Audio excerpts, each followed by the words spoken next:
जय हिंद दोस्तों, प्रकाश आईएएस में आप सभी का स्वागत है। दोस्तों, जैसा कि आपको पता है कि हम अपनी एक सीरीज कर रहे थे उत्तर प्रदेश एपीओ के लिए प्रीवियस ईयर क्वेश्चंस की, और कल हमने देखा था यूपी एपीओ के जो 2002 वाला पेपर था उसके जीएस सेक्शन को। आज हम देखेंगे उसी 2002 वाले पेपर के जो लॉ वाला सेक्शन है उसको। ये हमारे एग्ज़ाम के दृष्टिकोण से काफ़ी ज़्यादा महत्वपूर्ण है। आगामी जो भी जुडिशियल एग्ज़ाम्स हैं उन सभी के लिए काफ़ी ज़्यादा महत्वपूर्ण है। तो चलिए स्टार्ट करते हैं। तो हमारा जो 51 नंबर का क्वेश्चन है कि इनमें से कौन एक सह अपराधी होता है। तो कौन एक सह अपराधी होगा? एक वेश्या सह अपराधी की श्रेणी में आएगी। पकाला नारायण स्वामी बनाम सम्राट का वाद किससे संबंधित है? तो ये है मृत्युकालिक कथन से रिलेटेड। इसके बाद नेक्स्ट क्वेश्चन है हमारा, ये जो धाराएं हैं इनको मैच करने के लिए है। तो देखिए, अब तो ये नई आ रखी हैं बीएनएस, बीएसए, बीएनएसएस, लेकिन ये जो धाराएं हैं ये आपका हो सकता है कि कंपैरिजन में पूछ ले, इसलिए एक बार इनको देख लेते हैं। तो सबसे पहले जो धारा 159 है ये क्या हो जाएगा आपका? स्मृति ताज़ा करने से रिलेटेड। 154 किससे है? पक्षद्रोही साक्ष्य से। जो धारा 60 है वह आपका मौलिक साक्ष्य, और 141 क्या है? सूचक प्रश्न। तो हमारा ऑप्शन कौन सही हो जाएगा? ऑप्शन बी सही हो जाएगा। इसके बाद नेक्स्ट क्वेश्चन है, वह संस्वीकृति आग्रह है जो क्या है? पुलिस अधिकारी की अभिरक्षा में रहते हुए एक डॉक्टर से की। नेक्स्ट क्वेश्चन, सूचक प्रश्न पूछे जा सकते हैं तो कब? प्रति परीक्षा में पूछे जा सकते हैं। इसके बाद अगला क्वेश्चन है, न्यायिकेतर संस्वीकृति का अर्थ है कि वह संस्वीकृति जो डॉक्टर से की गई। इसके बाद जो हमारा अगला प्रश्न है, निम्नलिखित में से कौन सक्षम साक्षी नहीं है? सक्षम साक्षी कौन नहीं होगा? जो जड़ या निर्बुद्ध व्यक्ति है वह। इसके बाद अगला हमारा, पक्षद्रोही का अर्थ क्या होता है? तो जो प्रतिकूल साक्षी होता है उसे बोलते हैं पक्षद्रोही साक्षी। इसके बाद अगला प्रश्न है, इसमें कथन और कारण दिए हैं। तो कथन है आपका, सह अपराधी अभियुक्त व्यक्ति के विरुद्ध सक्षम साक्षी होगा, और उसका कारण क्या है कि सह अपराधी विश्वास के योग्य नहीं है जब तक कि उसके साक्ष्य की तात्विक विशिष्टियों में संपुष्टि नहीं हो जाती। तो ये क्या है कि जो कथन और कारण दोनों सही हैं और उसकी प्रॉपर व्याख्या करें तो ऑप्शन ये सही हो जाएगा। इसके बाद नेक्स्ट क्वेश्चन है कि वह संस्वीकृति ग्राह्य है जो अभियुक्त ने अपनी आत्मा की भलाई की उत्प्रेरणा से आध्यात्मिक सलाहकार से की है। ठीक है। इसके बाद नेक्स्ट है, कश्मीरा सिंह बनाम मध्य प्रदेश राज्य का वाद किससे संबंधित है? तो यह सह अभियुक्त की संस्वीकृति से रिलेटेड। इसके बाद अगला प्रश्न है, भारतीय साक्ष्य अधिनियम की निम्नलिखित धाराओं में से कौन सी धारा पुरानी धारा के स्थान पर ये आईटी एक्ट 2000 के द्वारा प्रतिस्थापित की गई है? तो ये क्या हो जाएगा आपका? ये हो जाएगा धारा 22। नेक्स्ट क्वेश्चन है, निम्नलिखित में से कौन सा प्राथमिक साक्ष्य है? तो प्राथमिक साक्ष्य क्या होगा? न्यायालय के निरीक्षण के लिए जो पेश किया गया दस्तावेज होता है वह होगा आपका। इसके बाद अगला प्रश्न है, साक्ष्य विधि के प्रयोजनों की दृष्टि से निम्नलिखित स्थितियों में से एक में से किस व्यक्ति का सील सुसंगत नहीं है? तो ये हो जाएगा सिविल मामलों में जो अध्यारोपित आचरण साबित करने के लिए जो सील है वह। इसके बाद अगला प्रश्न है, निम्नलिखित में से कौन एक लोक दस्तावेज नहीं है? तो कौन सा नहीं होगा? एक अपंजीकृत पारिवारिक बंटवारा। अगला प्रश्न है कि बोलने में असमर्थ एक साक्षी अपना साक्ष्य खुले न्यायालय में लिख कर देता है, तो इस प्रकार के जो साक्ष्य है उसको क्या समझा जाएगा? तो उसको समझा जाएगा मौखिक साक्ष्य। ठीक है। नेक्स्ट प्रश्न है हमारा, कथन और कारण दे रखे हैं कि न्यायिकेतर संस्वीकृति यदि स्वैच्छिक है तो अन्य साक्ष्य के साथ विश्वसनीय हो सकती है। कारण क्या है कि न्यायिकेतर संस्वीकृति साक्ष्य का एक कमजोर सूत्र है। तो ये दोनों बातें सही हैं और उसकी व्याख्या भी करा तो ऑप्शन ए हमारा सही हो जाएगा। इसके बाद देखते हैं हम अपना अगला प्रश्न। अगला प्रश्न है, भारतीय साक्ष्य अधिनियम की धारा 17 में स्वीकृति क्या है? तो स्वीकृति है आपकी मौखिक दस्तावेजी अथवा इलेक्ट्रॉनिक रूप में प्रस्तुत कथन, ऑप्शन सी। नेक्स्ट है, साक्ष्य अधिनियम की धारा 57(1) के अधीन न्यायालय को न्यायिक अवेक्षा करनी होगी। तो न्यायिक अवेक्षा जो करनी होगी ये भारत में प्रवृत्त सभी विधियों की। इसके बाद जो हमारा अगला प्रश्न है कि न्यायालय में निरीक्षण के लिए प्रस्तुत दस्तावेजों में शामिल कौन कौन सी चीज़ें होती हैं? तो देखिए, लिखित दस्तावेज होता है, सही बात है। एक उपहासांकन होता है, सही है। एक इलेक्ट्रॉनिक दस्तावेज, ये भी सही है। शिला पर उत्कीर्ण उल्लेख होता है, तो ये भी है। तो ऑप्शन हमारा सी हो जाएगा। इसके बाद अगला भी कथन और कारण है, तो इसको देखते हैं। कथन क्या है कि कुछ मामलों में स्वीकृतियों का संपोषण आवश्यक है, और कारण क्या है कि सभी मामलों में न्यायोत्तर संस्कृतियों का संपोषण होना चाहिए। ठीक, तो ये दोनों तो सही कथन, लेकिन उसकी व्याख्या नहीं करा, तो ऑप्शन बी हो जाएगा। इसके बाद जो अगला प्रश्न है कि किसी विवाहित स्त्री द्वारा आत्महत्या करने पर न्यायालय भारतीय साक्ष्य अधिनियम की धारा 113 के अधीन यह उपधारणा करेगा कि ऐसी आत्महत्या को उसके पति ने दुष्प्रेरित किया यदि, ये 4 पॉइंट दे रखे हैं, उसको हमें आगे वो करना है। तो पत्नी ने आत्महत्या विवाह के 7 वर्षों के भीतर की, तो ये तो सही हो जाएगा। इसके अलावा पत्नी पर अत्याचार किया गया था, तो ये दोनों बातें सही हैं। पत्नी अशिक्षित और निर्धन परिवार से थी, तो ये मतलब नहीं करता, और पत्नी को पति ने त्याग दिया था, तो ये दोनों नहीं होंगे, 1 और 2 होगा। तो कौन सा हमारा ऑप्शन हो जाएगा? ऑप्शन डी हो जाएगा। इसके बाद आगे देखते हैं, मृत्युकालिक कथन साक्ष्य में ग्राह्य है, ये कथन है, और इसका जो कारण दे रखा है, इसकी ग्राह्यता का आधार आवश्यकता का सिद्धांत है, तो ये दोनों बातें सही है, तो ऑप्शन ए हो जाएगा, जिसमें ए और आर दोनों सही हैं और उसकी प्रॉपर व्याख्या भी हो रही है। इसके बाद अगला प्रश्न है स्वीकृतियाँ। तो स्वीकृतियाँ जो है आपकी स्वीकृत विषयों का निश्चायक सबूत नहीं है। नेक्स्ट, प्रति परीक्षा के संबंध में निम्नलिखित में से कौन सा कथन सही है? तो एक कौन सा कथन हमारा सही हो जाएगा? सील का साक्ष्य देने वाले साक्ष्यों की प्रति परीक्षा की जा सकती है, ऑप्शन ए सही हो जाएगा। इसके बाद अगला प्रश्न है, संज्ञेय अपराध में पुलिस अधिकारी आरोपी को वारंट के बिना भी गिरफ्तार कर सका, अगर अपराध कैसा है? संज्ञेय है तब। इसके बाद नेक्स्ट है, निम्नलिखित में से कौन दंड प्रक्रिया संहिता 1973 की धारा 125 के अंतर्गत भरण पोषण प्राप्त करने का अधिकारी नहीं है? ठीक है, तो कौन होगा? जो सहोदर भाई होता है हुआ।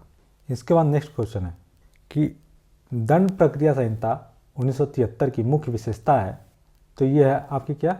न्यायपालिका को कार्यपालिका से पृथक करना।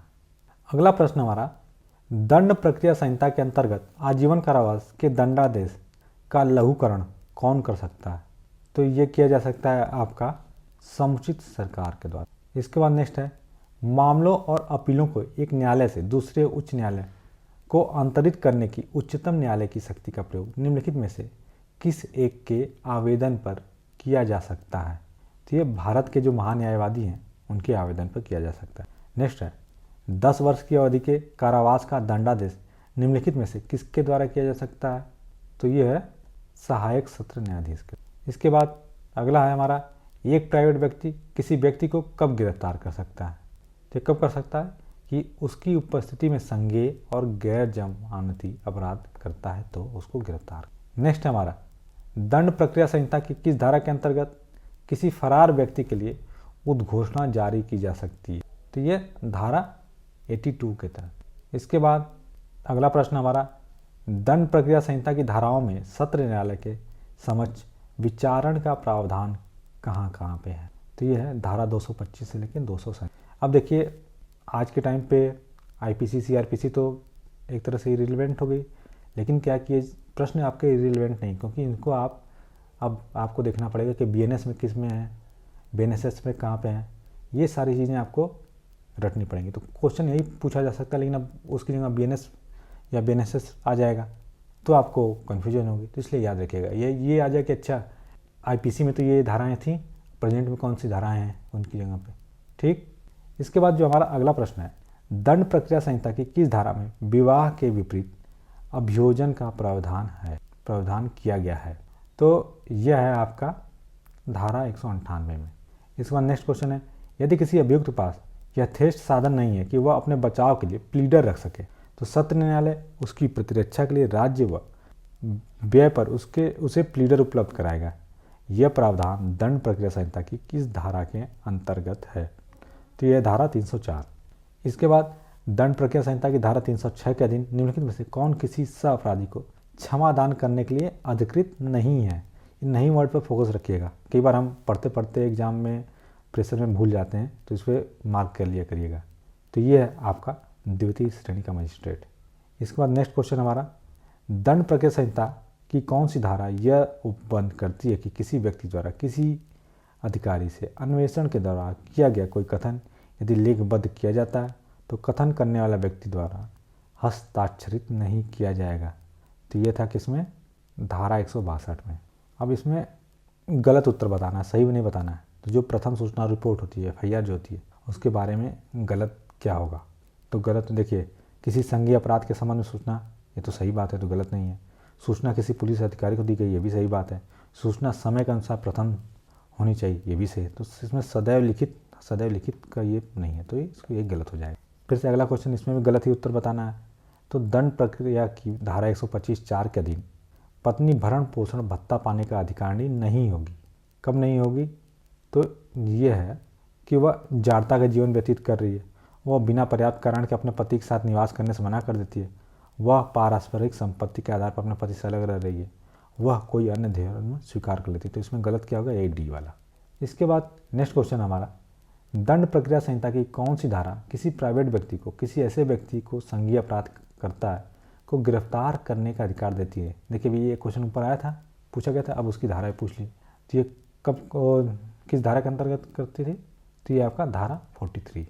अब फिर से हमें गलत उत्तर बताना है। एक विधि निवारण के लिए निम्नलिखित में से आवश्यक तत्व है, तो इसका गलत उत्तर क्या हो जाएगा, ये होगा हमारा, इसमें अभियुक्त का नाम होना चाहिए परंतु उसका पता लिखा आवश्यक नहीं है, यही गलत है। इसके बाद नेक्स्ट है, आजीवन कारावास का दंडादेश निम्न में से किसके द्वारा पारित किया जा सकता है, तो ये सत्र न्यायाधीश के द्वारा। इसके बाद नेक्स्ट है, निम्नलिखित में से कौन से कथन सत्य हैं, कौन कौन सत्य हैं।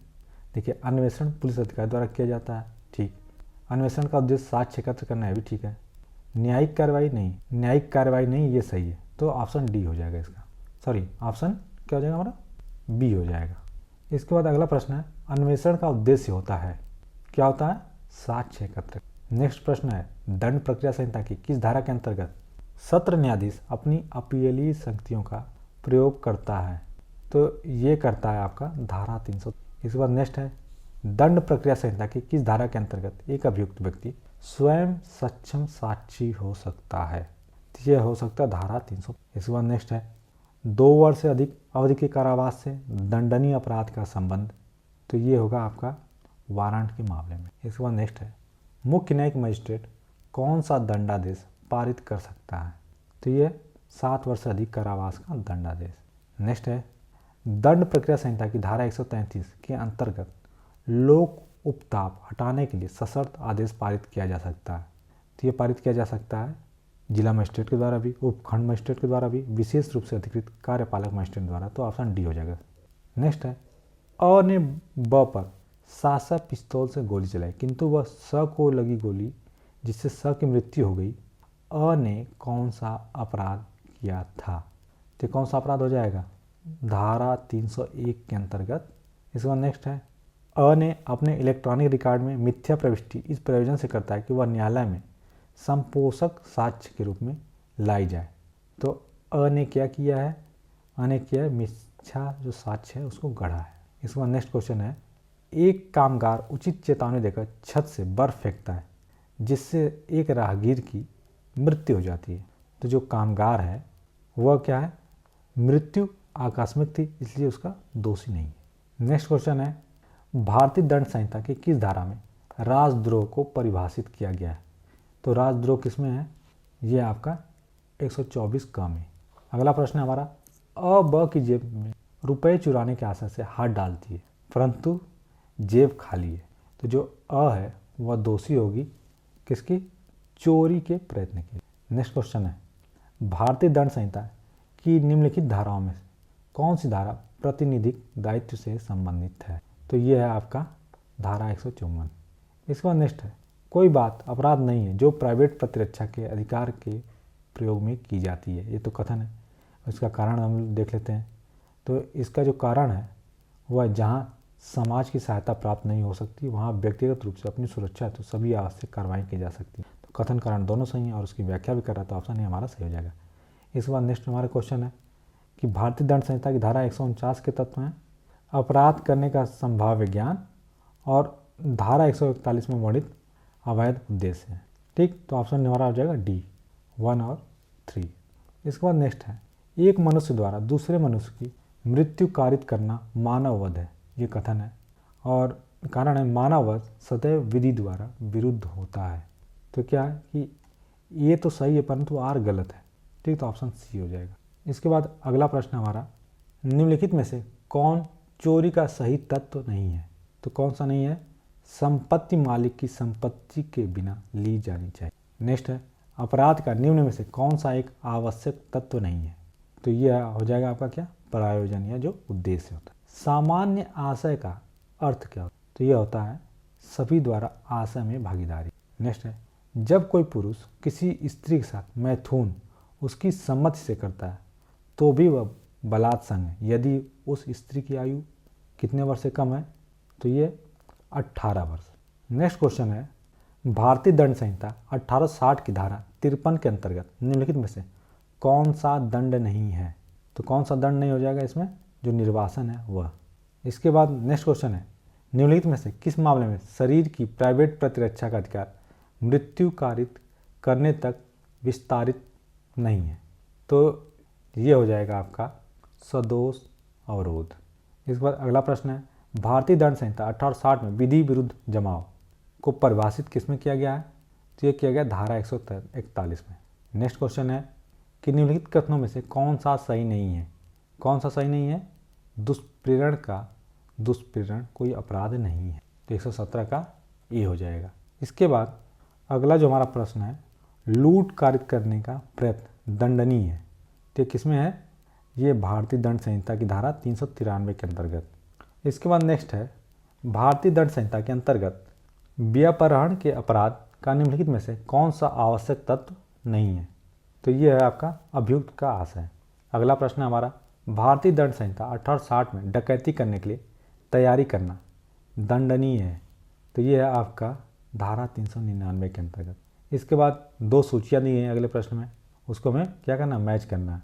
तो देखिए इसको मैच कर लेते हैं। तो 463 क्या हो जाएगा? हो जाएगा कूट रचना। उसके बाद धारा 445 क्या है? गृह भेदन है। धारा 441 क्या है? आपराधिक अतिसार है। और धारा 503 क्या है? आपराधिक त्रास है। तो हमारा ऑप्शन क्या हो जाएगा? ऑप्शन ए सही हो जाएगा। इसके बाद अगला प्रश्न है, ज्ञान कौर बनाम पंजाब राज्य का वाद संबंधित है आत्महत्या करने के प्रयत्न से। इसके बाद नेक्स्ट है, निम्नलिखित में से किस वाद में उच्चतम न्यायालय ने भारतीय दंड संहिता की धारा 303 को असंवैधानिक घोषित कर दिया था? तो ये कर दिया गया था मिट्ठू बनाम पंजाब राज्य में। इसके बाद नेक्स्ट क्वेश्चन है, अब ब के घर से अब उसकी पुस्तक इस आशय से उसकी सम्मति के बिना हटाता है कि यदि वह मित्र की तरह उसे वापस करने पर पुरस्कृत करेगा तो वह पुस्तक वापस लौटा देगा। तो अ जो है वह दोषी है किस चीज़ का? वह है चोरी के लिए। नेक्स्ट है, अ स को पीटने के लिए ब को उकसाता है, तत्पश्चात अ उस स्थान पर स्वयं पहुंच जाता है जहां ब अ को पीट रहा है। तो स जो है वह किस चीज़ का दोषी होगा? वह धारा 114 के अंतर्गत दोषी होगा। नेक्स्ट है, अ अपने को ब होने का जिसकी मृत्यु हो चुकी है बहाना करके छल करता है। अ दंड का दोषी है भारतीय दंड संहिता की धारा 419 के अंतर्गत। नेक्स्ट क्वेश्चन है, संपत्ति की प्राइवेट प्रतिरक्षा के अधिकार क्रियान्वयन में मृत्यु कारित नहीं की जा सकती। तो ये क्या हो जाएगा? चोरी में। नेक्स्ट प्रश्न हमारा, कथन और कारण दे रखे हैं, अ एक 9 वर्ष की आयु का बालक है, वह शासक बी को मार डालता है, अ को सिद्ध दोषी ठहराया जा सकता है। ये कथन है। कारण क्या है? कि 12 वर्ष से कम आयु के शिशु को आपराधिक दायित्व से उन्मुक्ति है। ठीक, तो ये तो सही है, लेकिन जो हमारा इसका आ रहा है वो गलत है। तो ऑप्शन सी हो जाएगा। इसके बाद नेक्स्ट हमारा, एक अंधेरी रात में और ब लड़ रहे थे, अपने बच्चे को कंधे पर रखे हुए ब की पत्नी उनको अलग करने के लिए वहाँ पहुँची। अ का मुक्का बच्चे की कमर पड़ गया तथा बच्चे की मृत्यु हो गई। तो जो अ है वह दोषी है किस चीज़ का? उपहत्या के लिए।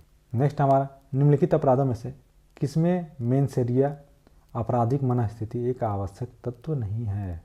तो किसमें है? द्विविवाह में। नेक्स्ट है, अ ने अपनी पत्नी को पीटा, वह बेहोश होकर गिर पड़ी। उसको मरा समझकर और स्वयं को हत्या के लिए पकड़े जाने से बचाने के लिए अ ने पत्नी को रस्सी से पंखे से लटका दिया। पोस्टमार्टम रिपोर्ट से पता चला कि उसकी मृत्यु लटकने से हुई है। तो जो अ है वह दोषी किस चीज़ का होगा? घोर उपहत्या। इसके बाद अगला जो हमारा प्रश्न है कि भारतीय दंड संहिता में सद्भाव शब्द जो है वहाँ कहाँ परिभाषित है? तो धारा 52 में। इसके बाद नेक्स्ट है, कुल्हाड़ी से ऐसी जगह लकड़ी काट रहा है जहाँ बच्चे खेल रहे हैं। कुल्हाड़ी उछल जाती है और पास में खड़े बच्चे की मृत्यु हो जाती है। तो जो अ है वह दोषी है उपेक्षा द्वारा मृत्यु कारित करने के लिए। इसके बाद नेक्स्ट है उन्मुक्त, पागलपन है, क्या होगा आपका, किसी कृत्य की प्रकृति को समझने में अक्षम। नेक्स्ट प्रश्न है हमारा, अ को एक पर्स जिसमें मुद्रा थी पड़ा मिला, वह नहीं जानता कि वह पर्स किसका है। बाद में उसे पता चला कि वह पर्स ब का है और वह उसे स्वयं उपयोग कर लेता है। तो जो अ है वह दोषी है किस चीज़ का, तो वह दोषी किस चीज़ का है आपका, आपराधिक दुर्विनियोग के लिए। इसके बाद नेक्स्ट क्वेश्चन हमारा, पुलिस अधिनियम 1861 की निम्नलिखित धाराओं में से कौन सी निरसित नहीं है। तो कौन सी नहीं है, ये आपकी धारा 44। नेक्स्ट है पुलिस उत्तर प्रदेश संशोधन अधिनियम 2001 की प्रवृत्त होने की तिथि क्या थी, तो यह थी 26 अगस्त 2001। इसके बाद नेक्स्ट है उत्तर प्रदेश पुलिस विनियमों के कौन से पैरा फरार अपराधियों के संबंधी उपबंध करते हैं, तो यह करते हैं 215 से 222। इसके बाद नेक्स्ट है जिले में आपराधिक प्रशासन का प्रमुख कौन होता है, तो ये होते हैं जिला मजिस्ट्रेट। इसके बाद नेक्स्ट है एक पुलिस कांस्टेबल एक व्यक्ति को चोरी के झूठे मामले में थाने में रुके रहने के लिए बाध्य करता है और वह उससे पैसा प्राप्त करने के बाद जाने देता है, तो वह दोषी किस चीज़ का है, सदोष परिरोध का। इसके बाद नेक्स्ट क्वेश्चन है हमारा, पुलिस अधिनियम की किस धारा के अंतर्गत किसी जिले में विशिष्ट परिस्थितियों पर अतिरिक्त पुलिस बल उपलब्ध कराया जा सकता है, तो यह कराया जा सकता है धारा 15 के। इसके बाद अगला प्रश्न है पुलिस अधिनियम की किस धारा के अंतर्गत राज्य सरकार पुलिस बल के सदस्यों की सेवा शर्तों के विनियमन हेतु नियम बनाने के लिए सशक्त है, तो ये आपका धारा 2 की। इसके बाद नेक्स्ट है पुलिस अधिनियम की किस धारा में पुलिस अधिकारियों के कर्तव्यों का प्रावधान है, तो ये है धारा 23 में। और अगला प्रश्न है हमारा, पुलिस अधिनियम की निम्नलिखित धाराओं में से किस धारा में सामान्य दायरे से संबंधित उपबंधों का प्रावधान है, तो यह है धारा 44 में। नेक्स्ट प्रश्न है हमारा, सार्वजनिक सभाओं और जुलूसों का विनियमन और उनके लिए अनुज्ञप्ति देने का प्रावधान है पुलिस अधिनियम 1861 की धारा 30 के अंतर्गत। इसके बाद नेक्स्ट है उत्तर प्रदेश पुलिस विनियमों के अंतर्गत ग्राम चौकीदार उत्तरदायी होता है किसके, जिलाधिकारी के प्रति। नेक्स्ट प्रश्न है त्योहारों के अवसर पर मार्गों में संगीत की ध्वनि कितनी तेज हो इसे नियंत्रित करने की जिला पुलिस अधीक्षक की शक्ति का उपबंध अधिनियम में किस धारा के अंतर्गत किया गया है, धारा 30 का खंड 4।